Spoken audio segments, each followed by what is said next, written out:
Hey guys, thanks again for coming out tonight as we talk about PM precision, how to plan for the perfect productive day. This is a big key is that we really think about our day ahead of time and make sure that we really get focused. This web event is not a setup for anything. I'm not going to spend 30 minutes talking about me. We're just going to get rolling, get started. Some folks are going to come in late and wonder what's going on. And so we're going to spend time in our 4 quadrant planning as well, just to make sure that we get things super clear and super anchored. But when we think about planning and getting our structure for our day and really making sure that we're doing the right things in the right way, there's some problems that really anchor us sometimes and hold us back. Number one is no direction. And by that, I mean that we will often not be extremely clear on where we want to end up.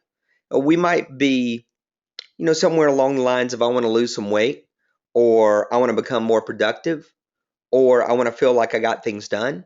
But all of those things are very general. And it really means that we don't have a true direction. We're not very precise and we're not very specific on exactly what we want the outcome to be. Now, we can do that long term. We could have a 5-year vision, have 1-year goals. We can have a quarter that we have a specific target for, and then we can have a weekly focus. And that's a lot of the things that I spend time focusing on myself. And so let's go through those one more time. You can have like a 3 to 5 year vision, a 1-year goal. Every quarter, you should have a specific target. And then every week, you should really have a specific focus that you're really anchoring in that week. And what we're talking about tonight is going to help you the most with your week, to really focus on your week and especially your day. So we'll even talk some about tomorrow tonight. But even with what we're planning tomorrow, what does it mean direction wise? What's it going to mean outcome wise? And what is it going to mean as far as making sure that we're getting the most done, the most accurately, and in the best ways possible? Secondly, is we often have no plan. And we might have, again, a general plan, but for the most part, we're not super nailed down on exactly what we're going to do and why we're going to do it, and really nailing it down in a very, very tight way. Now, it doesn't mean, when I say no plan, it doesn't mean that we look at our calendar and we've got white space. We should have white space. Or even if I look at tomorrow, all tomorrow afternoon, I'm in a golf tournament. So, that's pre-planned. That ended up moving from flow time to fixed time.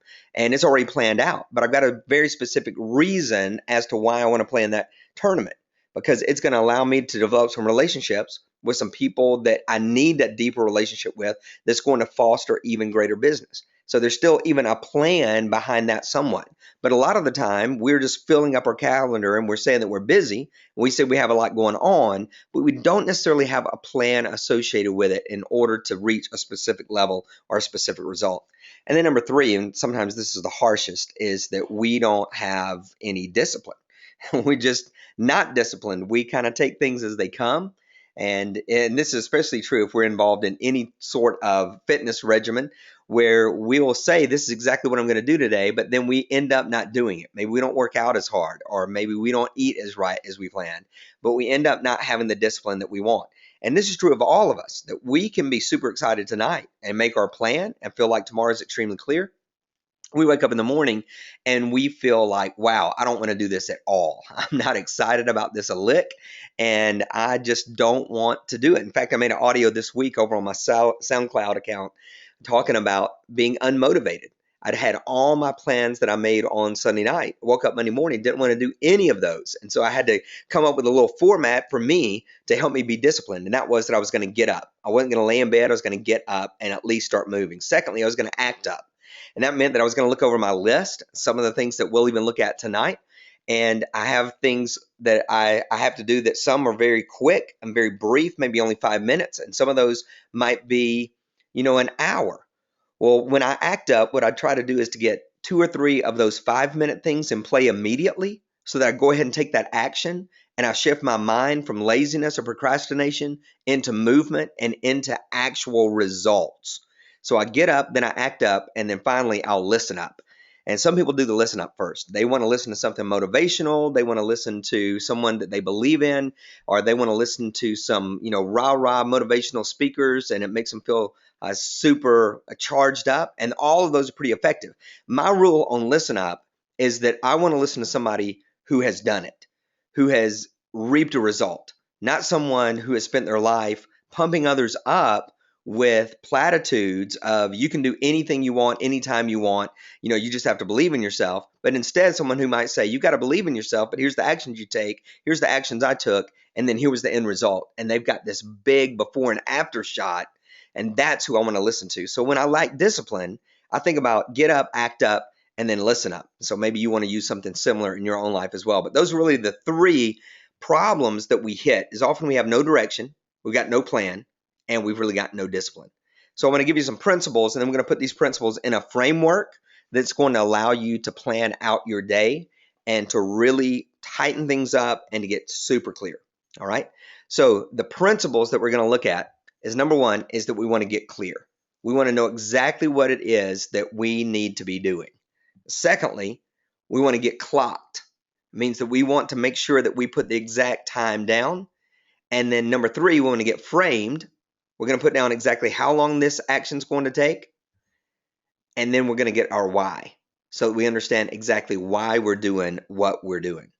So when we look at these four elements, let's go back through these and think about them in response to no direction, no plan, and no discipline. Now think about those for just one more minute. Which of those three, no direction, no plan, no discipline, which one of those three tends to hold you back the most? No direction, no plan, no discipline. Type that in. Which one of those tends to hold you back the most? No discipline, no plan, no direction. All right, I've got a no discipline that came in. Direction, no plan, no direction, no discipline, rebel. I hear you. No discipline. Sometimes each. Hey, Bruce, I'm with you on that. I totally get that. No discipline, no direction. Good answers, guys. All right. And there's no right or wrong here. We're all in different places. No direction, no plan, no discipline. That was just right in order, those last ones that were mentioned. Alicia says too much to do, right? And so we'll even whittle that down some tonight as well. Okay, so let's go back through. Number one is to get clear. Is to get clear on what actually has to be done. Now, a lot of people like to measure things in essentials, like I'm going to prioritize these as A is super important, B is medium importance, and C is low importance. And that's certainly good to do if you want to do that. There's nothing wrong with that at all. I tend to categorize a little bit more by effort than I do by importance. And by effort, I mean, is this going to be, and some of you guys are familiar because you've been with me through Achieve and you've been with me through Launch Your Year. I look at the 5 stones, the process that I teach with goal setting. And 5 stones, 1 stone is super easy. 5 stones is super difficult. So when I'm getting clear on my day, the first thing I like to do is to think about how difficult are these areas. Well, me going to play golf tomorrow afternoon, that's 1 stone. I mean, I skipped like 3 years of college to play golf from 8 in the morning to about 6 at night. So I love playing golf. Used to play it a lot more. I'm decent at it. I can play. I'm not embarrassed to go out there. And it's just not that difficult. So to me, that's 1 stone. If tomorrow I was deciding that, you know what, I'm going to get up in the morning, I'm going to make a brand new web page, and I've never done it before, well, that's going to be 5 stones, right? That's going to take a lot more effort. And so when we get clear, not just on the activities that we have to do, but we get clear on how difficult these activities are going to be, then it gives us a different shift and a different mindset. Because when I look at my day, I'm no longer looking at it as simply a consumption of time, but I'm also looking at it in terms of energy and effort. So I can look at my day tomorrow, and according to how many activities I have and how difficult these activities are, then I can determine exactly how stressful that day is going to be, at least to me. In my own mindset. A lot of times we look at a day and we'll go, wow, I've got so much to do. And we immediately feel stressed and we immediately want to pull back from the day. Well, the truth is, what if 80% of those tasks are like 1 or 2 stones and there's not that much to them? And you knew that. You were clear on that. Well, you would immediately feel a lot more relieved about the day because it shouldn't be measured just by busyness or just by the filling of the calendar, but it should be measured by energy. How difficult is this day actually going to be? Some of the things are going to be extremely difficult. Some are going to be extremely easy. And so then even as I plan, I tend to look at the things that are the most difficult, and I look at where I've got my most time that I can put that in there. So that I'm going to have a little bit of a buffer on both sides so that I can get in there and work accordingly. On the opposite side, if I got something that's super easy, it's not going to take a lot of effort. It may or may not take a lot of time. I can block it pretty much without having to have a buffer because I know it's going to be easy and I know I'm going to be able to get it done on schedule. So you've got to get clear, not just about your task, but also about the amount of energy that it's going to take. So you can look at your day and you can go ahead and predict exactly how difficult that's going to be. Most people don't plan that way. Most people just plan by filling the calendar and seeing whether they've got any more space available or not. But when you plan according to the energy that you got and you get clear on that, then you'll even move some stuff to other days naturally just because they're more stressful. Now, they may be important, they may be critical, but you know that given the stress load that you're already under on that particular day, you're going to have to move it. You're going to have to offset it. Can't always do that, but if you have that luxury, then you're able to make that move and make a wiser decision than anything else. So, super good. Gabrielle says the energy planning is in line with essentialism. I love that. Yeah, I think that's super important. And essentialism is even a lot more tight than me. I'm a lot more broad than essentialism. And even within the club level group that I run, we're doing the one thing right now. We're reading through that book and we're discussing it every Sunday night during our planning session as we plan for the week and we celebrate the past wins. And in that, that's so tight. I'm a little bit more broad. So I'll do the essential things, but I also do a lot of unessential things as well. I'm not going to necessarily cut those out, but I do know, Gabrielle, exactly what that energy is. And you're right, that's so critical and so important. Secondly, not only do we want to get clear, but we want to get clocked. And that means that we do want to schedule it as much as possible. Now, this is going to seem a little bit over the top, but I believe in scheduling just about everything. I like to schedule when my meals are going to be, and I like to schedule even if I'm doing, if I'm going to cut the yard on Saturday, I like to put that in. It may be a wide block, it may have a wide berth, but it's okay because what I want to do is to know that that time is accounted for, not because I want to fill up my calendar and tell people I'm busy. Most of the time I don't. Most of the time people call and say, what's going on? I'll go, not much. They're like, oh man, you're crazy. I know you're busy. Well, I don't ever feel busy because I'm scheduling according to energy. So I never feel necessarily wiped out unless I'm in the middle of a very high energy, 5-stone level project. But I do try to schedule everything. So this is just traditional scheduling and journaling is to make sure that you know what you're going to do when you're going to do. And I know what I'm going to do tomorrow morning right when I wake up. I know the first thing that I'm going to do is I'm going to come into my office. I'm going to have some quiet time. I'm going to have some study time. I'll also take a pre-workout supplement drink that I will do about a quarter till 6. And I usually wake up about 4:30. About a quarter till 6, I'll take that. I'll be in the gym by 6:30. Actually, on the way to the gym, I'll make an audio that I'll put up on SoundCloud. And I'll upload it. By the time, it's almost like perfect time in 3.5, 4 minutes between my house and the gym. I'll record that, get in the parking lot, upload it, get to the gym 6:30. I'm out usually by about 7, maybe 7:10 at the latest. So all those things are already in my calendar because I want to make sure that I get clocked so that I'm not feeling like I'm busy. I'm feeling like I'm locked in and focused. I don't want to feel busy. I want to feel focused. I don't want to feel like I've got just this overwhelming calendar. I want to feel like I've got this intentional calendar. I want to look at that calendar and feel like I'm in control of it and it's not in control of me. Most people feel like that they are just completely out of control with their calendar. That they are allowing everything around them to run over them. But when you're planning your day, when you're planning your week, when you're planning your month, your quarter, your year, then you're in charge of that and you're actually controlling that clock. So number 2 is to get clocked. Number 3 is to get framed. Get framed. This is when you put down how long things are going to actually take.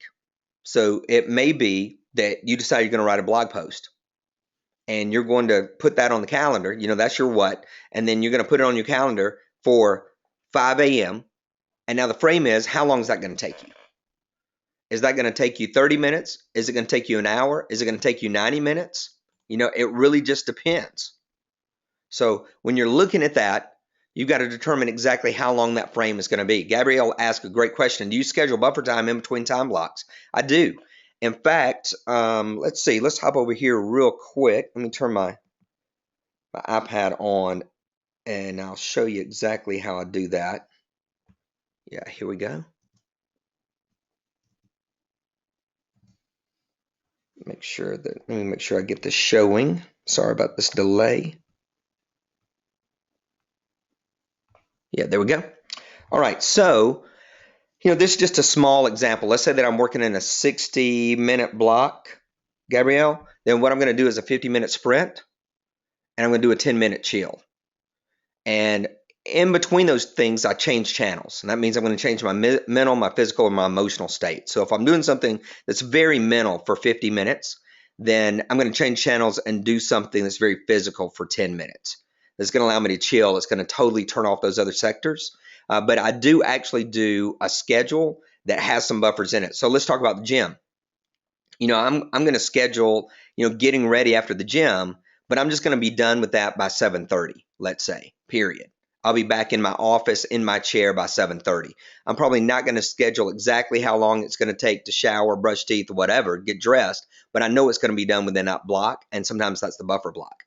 And here's another essential element is that most of us do not know exactly how long things take. And so the first time there's got to be a bigger buffer. So let's say you've never written a blog post before. It's your first time and you might put down an hour. I would tell you probably need to do 90 minutes or 2 hours because you don't know how long it's going to take you. Now, by the 10th post, by the 10th one that you've written, you've got a pretty good number in your mind of how long that's going to take. And now your frame is real and it's tight and you know exactly what it's going to do and how long it's going to take and what you're going to need to do to be able to focus on that. So, that's the thing to think about is how well do I know this time and how well can I actually schedule it?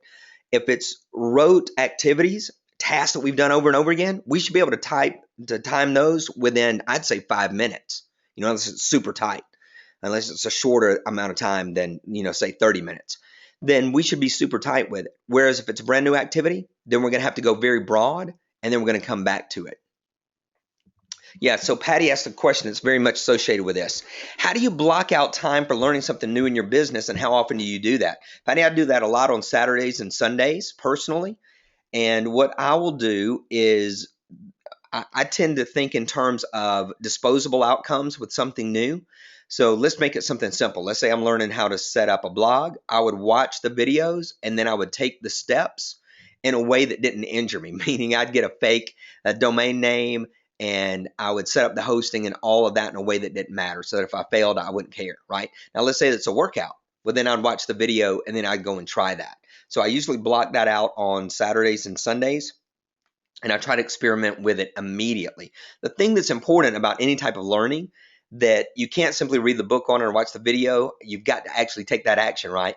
Because I wouldn't trust a mechanic who said he had read a book on cars. I want to know that he or she has actually been under the hood, right? So I do schedule some time out about that. Patty also asked, how do you ignore all the noise emails trying to sell the latest thing? I really don't pay any attention to them, but my real big secret, and I'm probably going to do some training on this in the future. It's called the question filter, and I'm going to use it for fitness, for example, and you can apply it to anything in life. And so let's say that my goal is that I want to lose 10 pounds of fat and I want to gain 5 pounds of muscle. So my question becomes this. My question is, when I'm about to eat something, is this going to help me or enable me or propel me toward losing 10 pounds of fat and gaining 5 pounds of muscle? And so when I'm sitting there in Krispy Kreme line, it's going to be a good question for me to ask, right? So Patty, let's say that your number one goal in business right now is to grow your list, and you get an advertisement that says, hey, you've really got to start a membership site. Then your question is this product going to help me grow my list by 5,000 people in the next 6 weeks? Well, the answer is no, because it's not about growing your list. And so that's how you offset the noise. Is it goes back to number one. If you've got no direction, you're open to all the noise. If you've got a clear direction, then the noise closes. So let's get back to number three, get framed. What I try to do with that is make sure I know exactly how long something's going to take. And then I'm going to make sure I schedule it in that amount of time. So even when I talked about the gym, taking my supplements at 5:45, I know I'm at the gym at 6:30, and I know I'm out at the latest 7:10. It really depends on the day and what body parts are being hit. But see, that's part of the question too. A lot of times people will say, hey, I'm going to the gym. I'm going to spend 60 minutes in the gym. Why? You may not need 60 minutes. You might need 20 minutes. You might need 37 minutes. Get as specific as possible with your frame. And then number four is to get why. This is another area that people tend to not think about because we're thinking about the to-do list. We're thinking about getting things done, but we don't always associate a value with getting things done. So those of us who work out, we could be working out, or why could be that we want other people to compliment us and ask us what we're doing, or we could work out because we know that the healthier we are, the more useful we're going to be to society. We're going to have greater longevity. We're going to be around longer and be able to make an impact longer. That's a pretty decent why of why you work out. Let's say that I'm going to do the laundry tomorrow. Why am I going to do that? Well, number one, I don't want to, hurt the feelings in the crowd when everything's stinky from week 6. We don't want that. Why? That's a simple why, correct? Why did I show up and schedule stuff for my boys when they were coming up? Well, because I want to be a good dad. Not simply the boys have a ball game. Not simply the laundry has to get done. Not simply I need to work out. Put a why behind that. Now, it doesn't have to be over the top, change the world, woo woo. Let's light a candle and sit with our hands up in the air and try to visualize something. It doesn't have to be, everything doesn't have to be big. It can be super simple, but there does need to be a reason behind it that's very clear for you. Otherwise, we'll procrastinate. There's no real meaning there. When there's meaning associated to our activities and tasks, no matter how big or small, we value them more and we tend to do them more. So if we can put that value behind what we're doing and why we're doing it, then it makes a big, big difference in actually getting things done. So let's move into the quadrants and let's work through this. So here's the sheet. I'll send this out tomorrow. I didn't hand it out tonight because I don't want you really looking at it. I want you to think about it. And I'm going to draw it on my iPad, and then we'll work through some examples, and then you can actually get the sheet tomorrow. You can just draw it out every day. You don't necessarily even have to have a sheet. But this is what I like to use. On the left-hand side is the task or the actions, things that have to get done, and things that maybe even that I want to get done. Now, personally, I try to have like 3 what I consider major activities or tasks a day, and then everything else is kind of filler tasks. But this is just me. It's just my way. I don't schedule just a bunch of stuff. And the way that I schedule, I know everybody doesn't have this advantage, but the way that I schedule my day is I tend to schedule it between 4 and 8 a.m. Now, I've got one of my friends I talk to just about every single day, and around 10 in the morning, they go, you're done working. You're out. I'm not out. I still work. I love working. I'm not like one of these people that's like, I'd love to just sit around and do nothing all day. I'm not wired that way. But by 10 a.m., I've done all of my majors. So my energy is low, and I end up just doing kind of regular tasks during the rest of the day. But I really love to schedule those most between 4 and 8 a.m., and that even includes the workout time, and it includes the quiet time, because there's no interruptions at that time of the morning. The phone is not ringing. Okay, it says you're back. Good. That says the phone, the phone's not ringing. Nobody's coming in here. Nobody is interrupting. Nobody is just like, saying, hey, Paul, you got to take a time out, anything like that. There's none of that that's going on between 4 and 8 a.m. So I tend to schedule bigger projects in that time. So even some of the client work that I do, I've got an implementation company, and we do a lot of work for various clients. Like we just helped someone launch a New York Times bestseller. And in that work, I did a lot of that early in the morning because it needed to be done precisely. It needed to be done without interruption, and it needed to be done in a certain way. So we got that done very early so that it was just going to be completed in the right way. So the left-hand side is just task. And what I like to do is just list the tasks that I've got for the day. And I'll even list the rote task, like quiet time, gym, lunch, breakfast, lunch, supper, snacks in between. I'll list all those in the left-hand column. Anything major that I've got to work on, I'll do that in the left-hand column. Like in the left-hand column, tomorrow morning, we'll be getting this video up and online and the email sent out. And that to me is probably maybe a 2.25 stone level of effort, not too much to it, but it still needs to be done. And it will take a little bit of time, probably take about 20 minutes. So I'll list all the things on the left-hand side. Then on daily, I put what, with, when, and wealth. The what is exactly what I'm going to do. I start to transfer those from the left-hand side over to the right-hand side. then width, how long is this going to take, when am I going to do it, wealth, what is the value, what is the why for this. Now, because I've made these sheets, I'll do like one of these for every major task. And for the minor task, I'll list them all on one sheet, and that's it. So let me give you an example of that. Turn my iPad back on and make sure that I am broadcasting with it.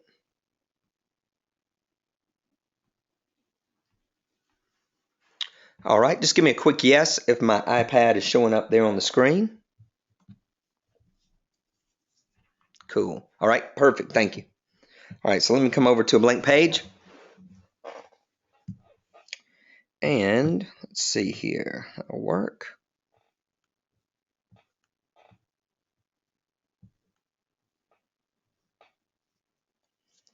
Oops. So one of the tasks that I just mentioned that I'm going to do is that I'm going to convert this video, right? So let me put that over here to the side. I'm going to convert the video as one of my tasks. Email is the task. Web page for replay is a task. And so what am I going to do? You know, the first thing that I'm going to do is I'm going to convert the video. So that even though GoToWebinar is going to put this in an MP4 for me, I'm going to love that. I'm still going to pull it into Camtasia, or I'm going to pull it into Handbrake. I'm going to shrink it. I'm going to make sure that it's a little bit tighter than just the way it is. Now, when am I going to do that? Let's go ahead and schedule that at 4:30 a.m. So what's the width? The width of that, at just the converting of the video, I'm going to say that's going to take me about 7 minutes, but let's just schedule 10. It's not going to actually take that long. And then, what's the wealth behind this? Ultimately, the wealth is several things. Number one, those who want to watch the replay that weren't able to make it tonight, you know, I'm always iffy on that, honestly, guys. It's a little bit of a sidebar.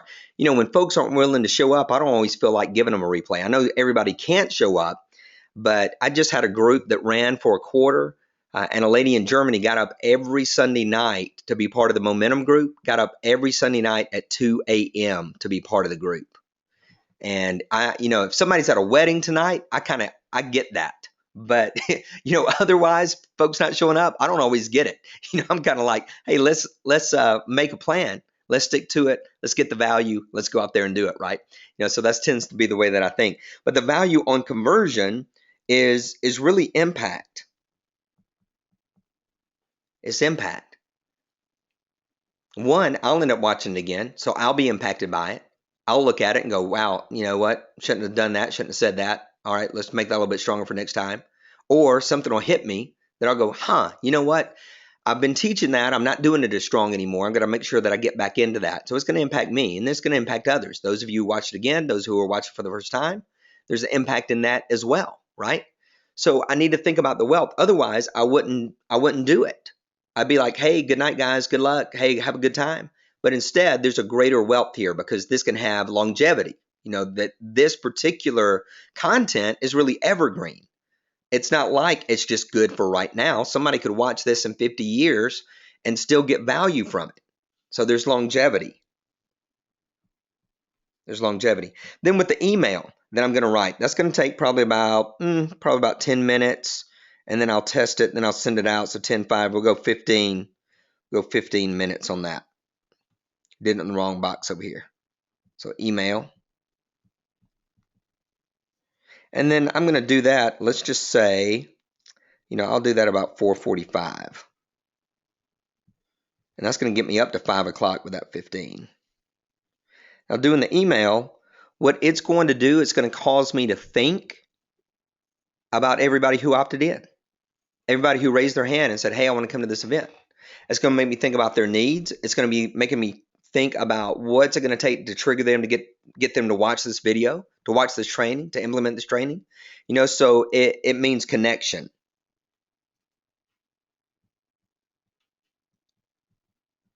That's what that means to me. And then I've got to definitely make sure that I've got a web page set up. That's going to take about 15 minutes. So I'm going to do that at 5 a.m. And what this is going to do is that, when people come and see it, it's going to make an impression.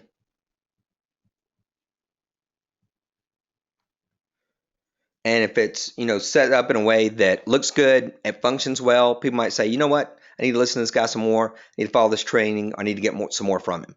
Something along those lines. So there's the overall picture that I've got just for this one thing, this one activity. Now that took a lot longer than I normally take. What that took us maybe 7 minutes to go through, maybe 8.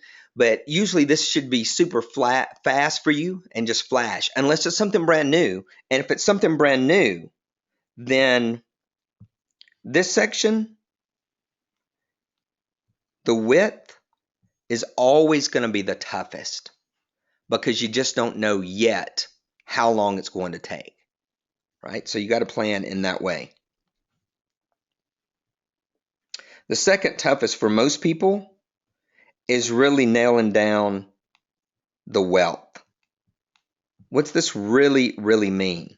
Because we tend to do a lot of activities without actually putting a value on them. And then if you want another little bitty trick is right before you do something, right before you do one of the items on your list, remind yourself of its value. Remind yourself of your why. I don't care if it's washing dishes or if it's writing your book or if it's talking to a neighbor that you're just checking on because you hadn't checked on him and her in about 6 weeks.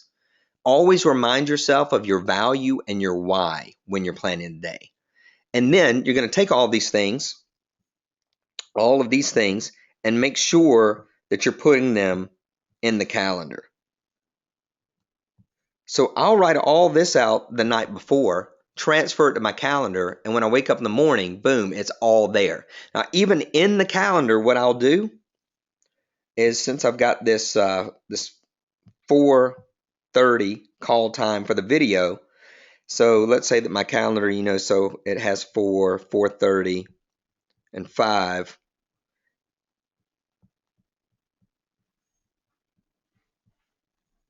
I might put video conversion, and I'll transfer impact, connection, impression.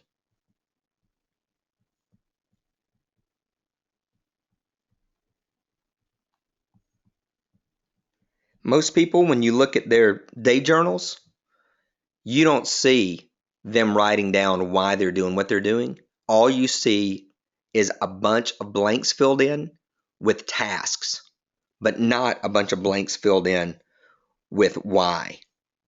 Make that a little tighter.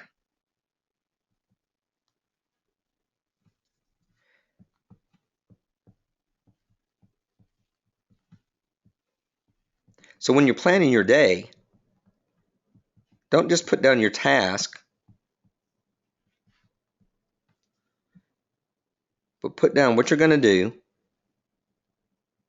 how difficult it's going to be. Out of 5 stones, it's going to be 2 for me. And then I'm writing down my end result and my why. Okay, so out of everything that we've covered tonight, are there any questions? Just type those in now. Any questions that you guys have, type those in now.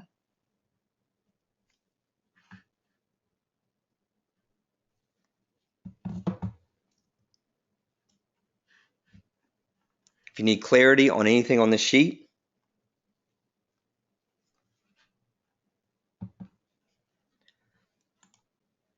Alicia says, you spoke of celebrating past wins. Can you say more? Yeah, Alicia, this is actually part of a group, and I don't have anything, guys, I don't have any formal sales thing tonight. So in case you're like there on the edge of your seat waiting for me just to unveil this master plan, you'll be a little bit disappointed.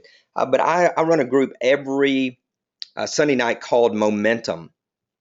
And we get together as 4 small business owners, online business owners, as part of my club level group that I have. And what we do is we get together and we talk about a book, and we've read a couple of chapters out of it, and we pull some things.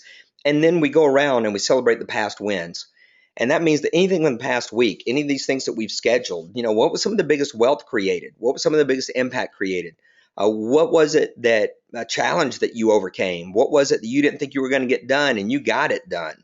What was the biggest thing of the past week that you look at and you go, man, I'm not saying this ugly or arrogant. I think that we should look back in the past week and go, I'm pretty impressed with myself. I'm pretty pumped up that I got that done. Most of the time, we're beating ourselves up and saying we didn't do enough and we didn't get everything done. You know what? Well, there's a time to go ahead and get lambasted for that. But most of the time, what we need to be doing is looking in the past, looking in the rearview mirror, at least for the past week, and say, you know what? I rocked this. I did this. I didn't think I was going to.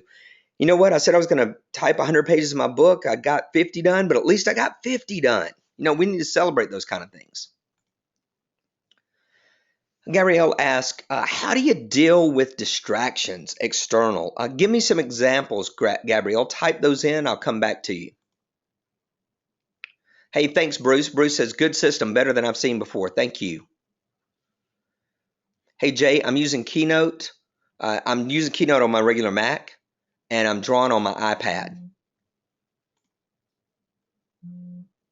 What about projects that take a longer time frame? How do you update the square to keep moving over time yet not get bogged down? Well, Donna, for that, I actually use something totally different. Like I've got a weekly planner, and so I can move it to different days of the week. And I've got a quarterly planner to give my overview, my big overview of what I'm doing. And so if I'm looking at my weekly planner, then what I'm going to do is I may have this long-term activity. I may have it on every single day of the week. And then when I'm doing my daily, it may be that I don't do that activity every single day. I might do it Monday, Wednesday, Thursday, and Friday. Well, on my daily sheets for those days, it'll show up. So I'm not necessarily transferring it from this sheet to the next sheet. I'm transferring it from my weekly planner into my daily planner. Hopefully that makes sense.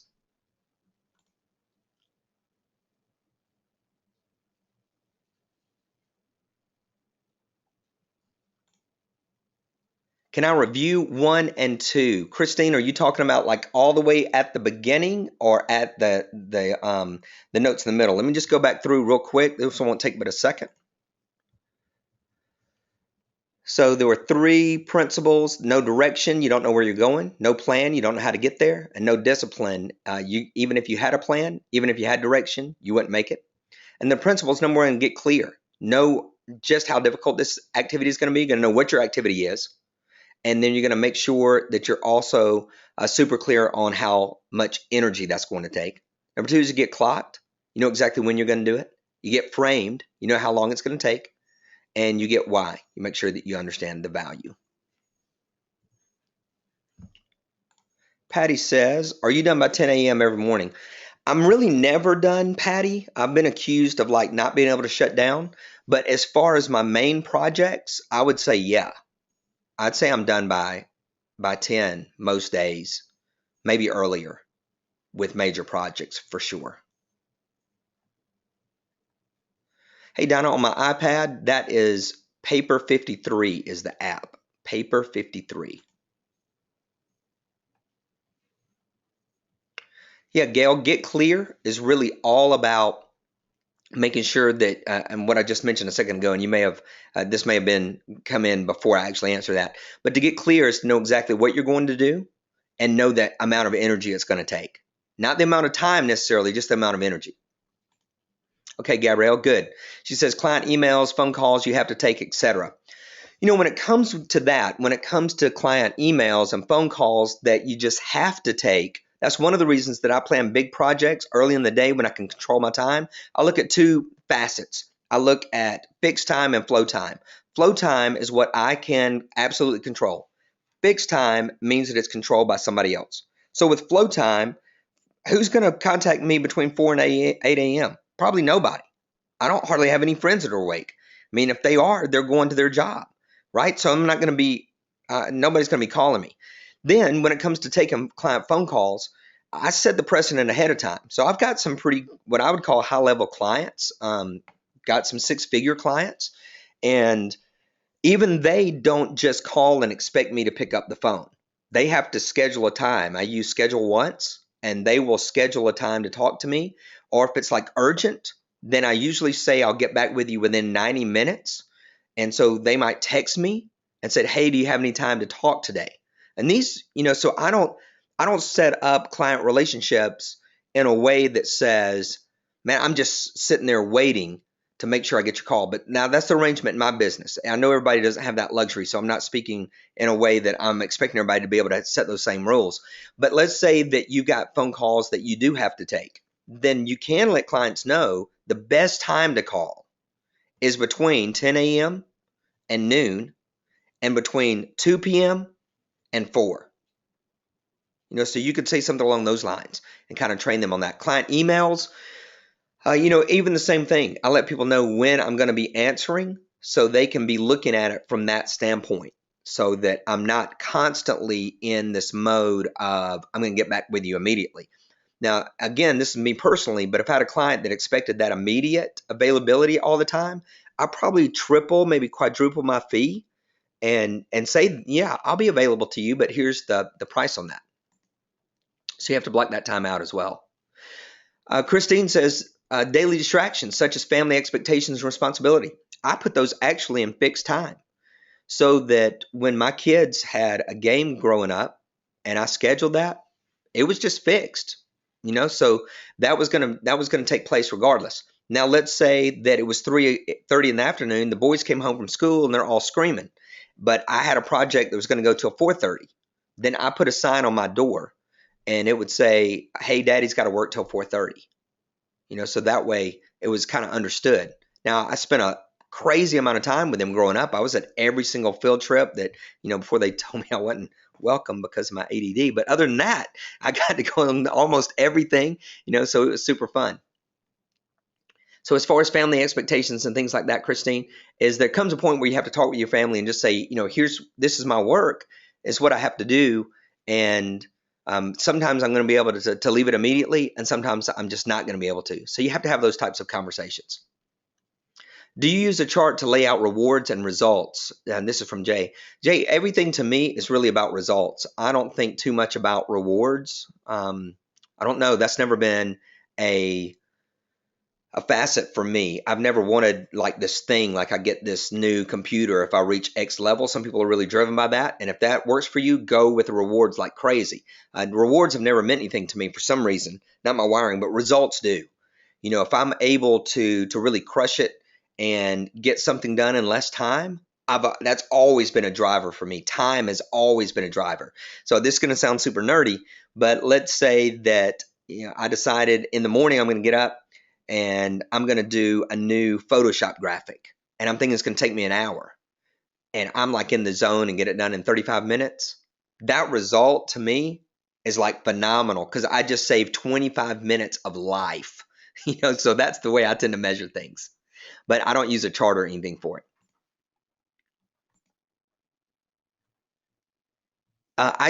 Donna says, to use a paper system or online square scheduler. I use paper. I love, love, love paper. I've got like 100 notebooks. Claire and Donna both asked the same thing.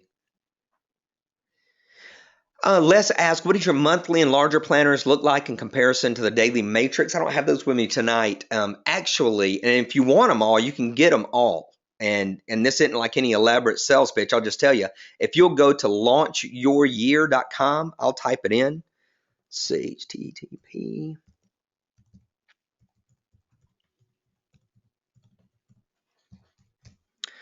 See, launchyouryear.com. I just sent that to everybody. It should show up in the area. And that contains everything. It's what I do on a yearly, quarterly, a monthly, weekly, daily basis. It'll include this chart as well, but it shows you how to plan out your entire year, how to do it according to big stones, small stones, and then pebbles, how to make sure you actually preload your entire year. It goes through my entire 5 stones goal achievement program. It covers my high achievement, high productivity program as well. It's all in there. So I've got like all kinds of sheets and charts and etc. If you're interested in that. That's at launchyouryear.com. Let's see what else. Lots of questions coming in. Angela says, when do I start in the morning, be done by 10? I start at 4, but that's because I wake up about 4. I wake up about 4:30. I don't have an alarm. I just wake up. And then it happens just like I told you. I'll do my quiet time. Then I'll do some work. Then I'll take my supplements at 5:45. And then I've got another 35 minutes before I leave for the gym. And in that 35 minutes, I can like wipe out a major project a lot of times in 35 minutes. I know that sounds, it sounds odd to even say it out loud, but that just shows that my major projects are usually, again, they're about energy. They're not necessarily about time. So I'm often not working on a project that takes like a full day. It's pretty rare for me to have that.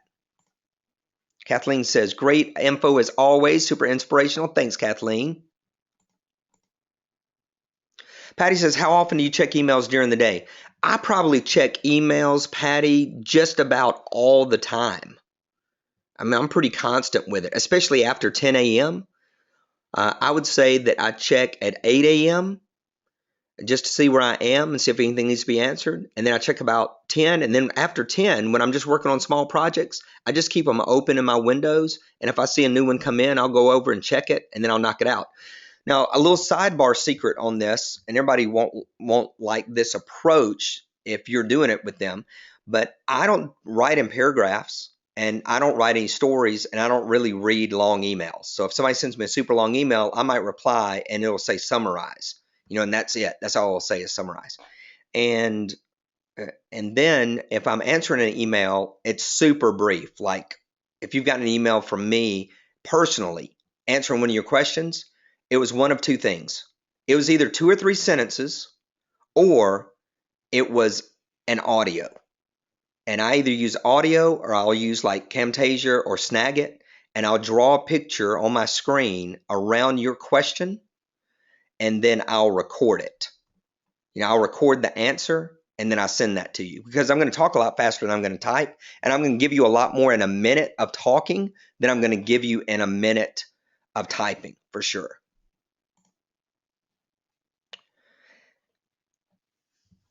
Gabrielle says, I started working at 6 a.m. for the reason of high priority projects in my business. Great to hear how you deal with it too. Thanks a bunch. Awesome. Thank you, Gabrielle. What are your best productivity tools that you recommend? To me, productivity is probably a lot more about a mindset and a process than a specific tool. The tools I use are the ones that I share with you, all these worksheets. And inside of launchyouryear.com, I do have a piece of software called the Action Machine. And I use it to schedule my days as well. And it allows me to have a timed element to everything that I do. So if you go to launchyouryear.com, scroll down the page, you should see the Action Machine there. Christine said, thank you. Made it plain for me. Good. I have a ton of notebooks too. How do you organize them? I don't. I pick them up and flip through them. And I usually have one at a time, or actually I have about 3 at a time, given my 3 different business focuses. And I work out of each one of those. Monica says, do you put the task in the matrix as you're going to start doing that task, or all at once? I do all of them at once the night before. All of them at once the night before. Alicia, do you take a nap every afternoon? Seriously, that's early. I don't take a nap, because if I do, I will stay up. I won't be able to go to sleep. But I go to sleep early. I go to sleep about 9:30 or 10 every single night, usually by 10. And if I can get 6 hours of sleep, I'm fine. If I get 7, it's like, man, I just killed it, knocked it out. But most of the time, I get right around 6, 6.5. I love the simplicity of your systems, Paul. Thank you. Good. Great content as always. I love your energy and fast-paced presentations. Very helpful. Good. You just gave me an idea. Can use Dragon, naturally speaking, to get emails done more quickly too? Absolutely, unless you're Southern and it has difficulty understanding you. Kathleen says, what is your plan in the evening? Do you read daily? In the evening, Kathleen, I do a couple of things. I read every single day. And then I might watch a show at night. I'm not one of those that's like, you know what? TV will destroy your brain, and it's a waste of time. Truth is, we can't work all the time. We can't stay productive all the time. I don't know who originally said make every moment count. That's an impossibility. It actually cannot happen. So, some people are more productive than others, certainly. But for the most part, we can't make every single moment count. That just does not work. But so I like to plan my non-counting moments. So I might be watching, some series like Blacklist comes on at 8 here in my town. I'll probably watch that. What time is it? 7:50. Means we've just got a few minutes left. All right. So we'll have to wrap this up pretty soon. Blacklist is coming on. Now, I wouldn't do that to you. though I did have some people miss some training sometimes because of a show they were watching. I'm not always a super fan of that. All right, any other questions, guys? Where do you keep this matrix during the day? I keep it right on my desk, and I check it off as I go. You're right, Monica. I check it off as I go. Kathleen says, that's right. Brain rest is okay. Bruce likes to write on the screen. That way it doesn't come out less than coherent. All right, good stuff, guys. Let's see. When do you fill out the matrix at night? Right before bed? I tend to do it around, I didn't tonight because of this, but I usually do it around 7 p.m., just sitting in my chair in the living room.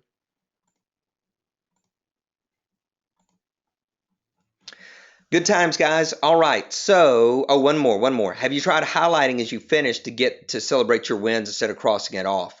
I don't actually cross it off. I'll put a little check mark beside it, but I bet highlighting will be pretty good too, because that's a pretty good physiological response of being able to see that highlight.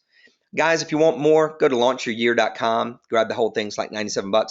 If any of you are interested in my momentum group, it meets on Sunday nights, and we plan out the week, celebrate the wins from the past week, and then we take questions.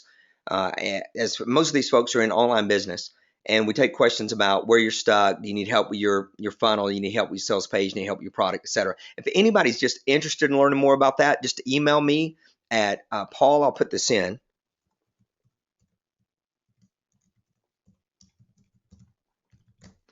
Paul at paulbevans.com, and email me there with momentum in the subject line. I won't answer till tomorrow, but put momentum in the subject line, and I'll send you some information on that. If you're wanting a group to meet with once a week, and then every day in our private Facebook group, I post what and when, and everybody types in what they're working on that day and when they're going to do it. Most of the time we just put in what we're working on, and that's just some nice accountability. And I do some training as well in that group, not just productivity training, but do a lot of online business training as well. So if that just sounds interesting to you at all, email me at paul at paulbevans.com and put momentum in the subject line, and I'll get that to you sometime tomorrow.